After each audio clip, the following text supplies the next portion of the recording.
రాష్ట్రంలో ఎక్కడా లేని విధంగా టీడీపీ జనసేన ఉమ్మడి కార్యాచరణలో భాగంగా జనసేన టీడీపీ పార్టీ జెండాలను ఆవిష్కరించారు.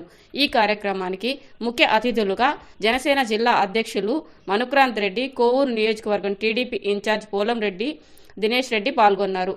ఇరు పార్టీ జెండాలను ఆవిష్కరించారు. ఇచ్చిన హామీలలో మద్యపాన నిషేధం చేయకుండా ప్రజల ఆరోగ్యాలతో ఆటలాడుతున్నారని, గ్రావెల్, ఇసుక దందాలు ఎక్కువ అవుతున్నాయని, రైతులకు గిట్టుబాటు ధర లేదని, రోడ్లు సరిగా లేవని, షుగర్ ఫ్యాక్టరీ తెరిపిస్తామని ఇంతవరకు ఏదీ లేదు. ఒకటి కాదు, ఇలాంటి సమస్యలు ఎన్నో ఉన్నాయని అన్నారు. జగన్మోహన్ రెడ్డి మీద ఎంత వ్యతిరేకత ఉందో స్థానిక ఎమ్మెల్యే అయిన ప్రసన్నకుమార్ రెడ్డిపై 4 ఇంతల వ్యతిరేకత ఉందని అన్నారు. జనసేన పార్టీ జెండాని అలానే తెలుగుదేశం పార్టీ జెండాని ఆవిష్కరించడం జరిగింది. గతంలో జనసేన పార్టీ వాళ్ళు వాళ్ళ జెండాని ఆవిష్కరించే వాళ్ళు, తెలుగుదేశం పార్టీ జెండాని మేము ఆవిష్కరించే వాళ్ళము. అయితే బహుశా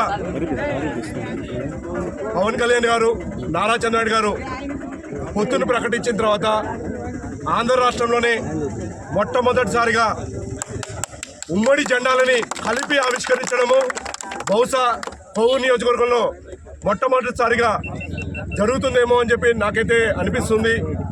ఖచ్చితంగా ఏదైతే తెలుగుదేశం పార్టీ జనసేన మైత్రి ఏదైతే ఉందో ఇలానే రానున్న సంవత్సరాలు కూడా ఉండాలని చెప్పి అన్ని విధాలుగా సమిష్టిగా మేము పనిచేస్తాము. తెలుగుదేశం పార్టీ జనసేన పార్టీ కలిపి ప్రభుత్వాన్ని ఏర్పాటు చేసేదానికి అవసరమైన అన్ని చర్యల్ని ఉమ్మడి పార్టీలు చేపడతామని చెప్పి మా ఏకైక లక్ష్యం ప్రభుత్వాన్ని ఏర్పాటు చేయడము, జగన్మోహన్ రెడ్డి గారిని అధికారం నుంచి దింపడం, ప్రజాప్రభుత్వాన్ని ఏర్పాటు చేయడమే ఏకైక లక్ష్యంగా ముందుకు సాగుతాం. ప్రజలకి ఏ సమస్య వచ్చినా కూడా ఆ సమస్య పైన ఉమ్మడి పోరాటాలు చేస్తాం.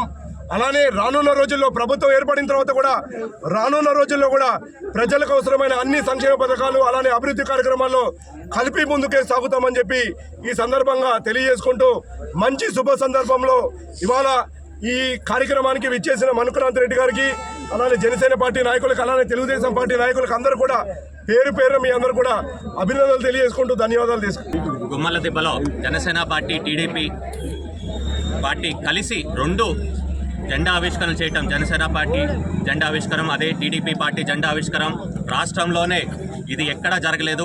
మొదటిసారి ఇక్కడ మన కోవూరులో జరుగుతుందంటే ఎంతో గర్వంగా ఉంది. ఉమ్మడి నెల్లూరు జిల్లాలో 10 నియోజకవర్గాల్లో జనసేన పార్టీ, టీడీపీ ఐక్యత రాష్ట్రంలో కూడా ఒక ఆదర్శంగా నిలుస్తుంది. ఎక్కడ లేనంత విధంగా జనసేన పార్టీ, టీడీపీ కలిసి పోరాడుతున్నారు. జనసేన పార్టీ, టీడీపీ ఒకటే లక్ష్యంగా ప్రజాప్రభుత్వాన్ని రాబోయే రోజులు ఏర్పాటు చేసుకోవాలి. అదేవిధంగా వైసీపీ విముక్తి ఆంధ్రప్రదేశం కోసం పోరాడుతున్నాము.